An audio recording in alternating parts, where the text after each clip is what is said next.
Hello, everyone. Welcome to Performance Management Training. We are Rebecca and Haley, and we'll be your trainers for this presentation. This training video will focus on performance management, what it is, the benefits and importance, the background, challenges, common mistakes, and important lessons to learn about performance management. To start, let's learn about what performance management really means. Performance management is the way to judge performance, develop and motivate employees, communicate management goals and objectives, distribute rewards and punishments, and conduct personal management research. This is important to management because it gives them the ability to track their employees. Having an actual system to rate employees within certain periods of time for check-ins based on organization goals, employee goals within the organization, employee work output, and much more. Performance management also reinforces managerial expectations to employees, creating more harmony and less confusion throughout the organization. This allows for managers to give their employees constructive feedback to be more efficient at their job.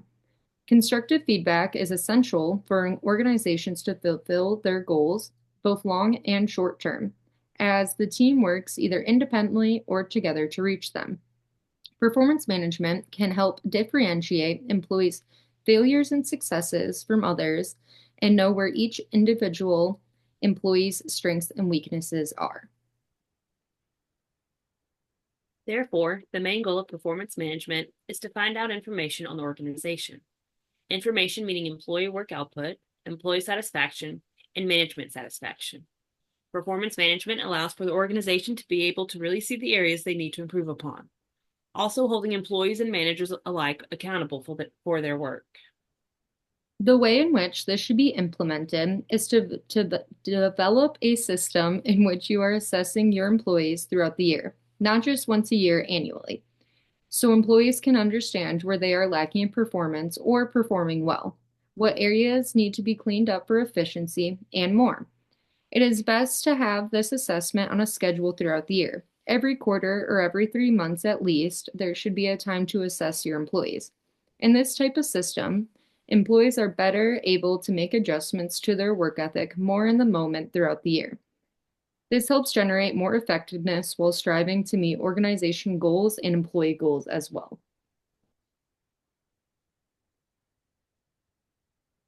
Employees are also able to see what areas they might need to develop or improve more in as well, which is a major benefit for employees and management alike. Performance management allows for continuing education and positive feedback.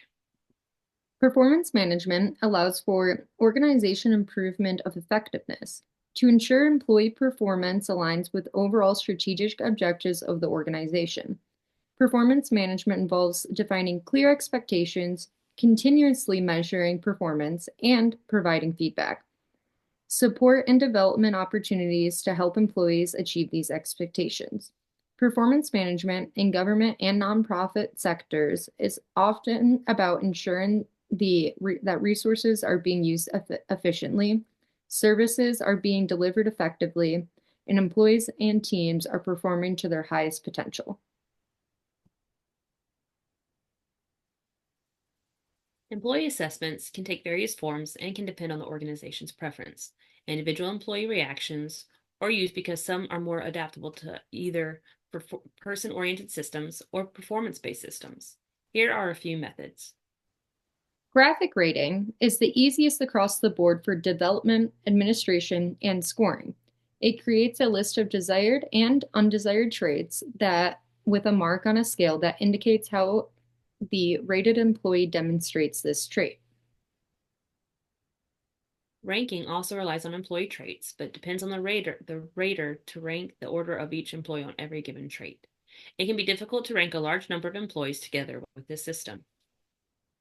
Forced choice reduces supervisory bias by giving several traits or behaviors that correspond with the employee's performance that do not seem to show which is the best response. Supervisors may not like this system as much because they want to know exactly how they are rating their employees. An essay format assessment is narrative comments about employees and is one of the oldest and widely used forms of assessment. It can be versatile as it can refer to either personality or performance system. It is more time consuming, can be biased, and is impossible to standardize. The objective method measures work performance against previously established standards. It has recently started to be adopted by public organizations to measure workload indicators. Critical, oh, Critical incident work sampling records examples of good or bad performance compared to agreed upon employee objectives. It is possible to create distortion and bias if selected incidences are not representative of employee performance. Finally, behaviorally anchored rating scale has a manager creating range of possible standards for each task, translating them into numerical scores.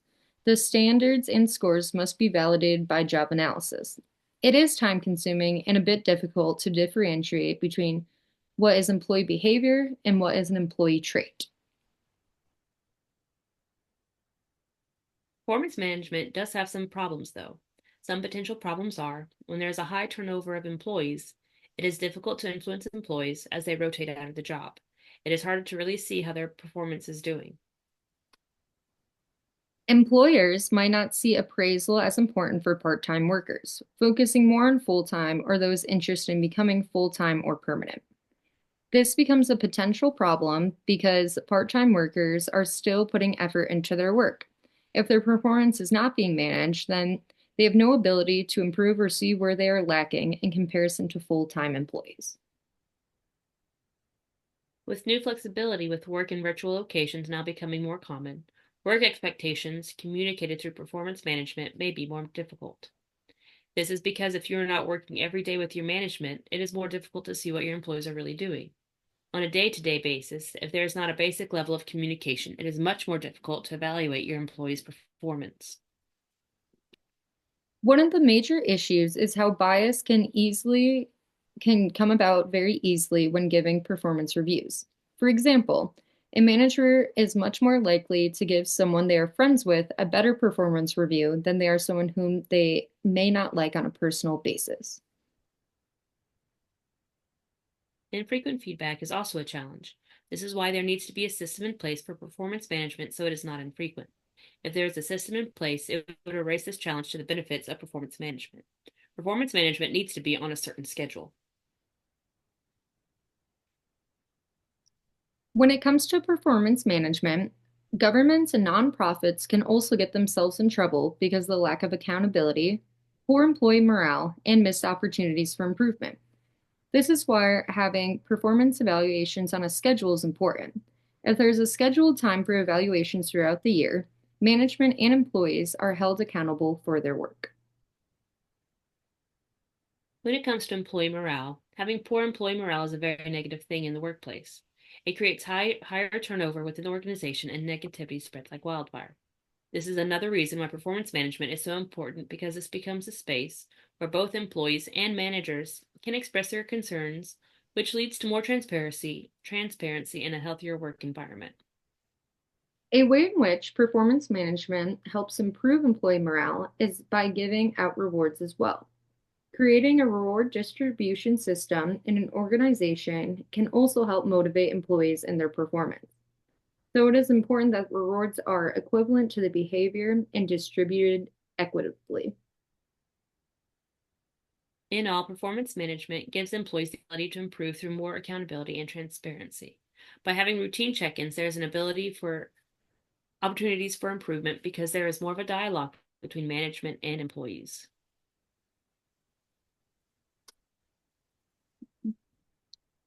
Governments and nonprofits get in trouble when they don't have a system in place that measures the performance of their employees because there is not as much cohesion as there could be, especially if the organization is spread out over various locations or there are many locations. Performance management also has the mistake of not having clear feedback, using performance management as only a punishment instead of a check-in, and failing to align organizational goals with the performance management, i.e., lack of efficiency. Two major lessons to learn from performance management. In performance management, one of the major lessons to learn is the importance of clear communications. Employee performance improves when they understand how their work contributes to the larger organization goals. Clear communication throughout the process, including regular feedback and check-ins, creates more focused and motivated employees. Continuous feedback and development is another important lesson to learn. Performance management should be about frequent conversations about the employee's goals to help their performance and development. With more feedback, employees are able to make changes to their work ethic easier compared to when it's just done annually. All in all, performance management plays a vital role in the development and efficiency of an organization. It should be a highly utilized skill to assess your employees, develop better methods, which all promote more efficiency within the organization and therefore more results. To review this performance management training, the key aspects to remember are as follows. 1. Performance management is a tool for an organization to use to review the work of the employees during a specific amount of time that helps clear up employee motivation, work ethic, and efficiency. 2.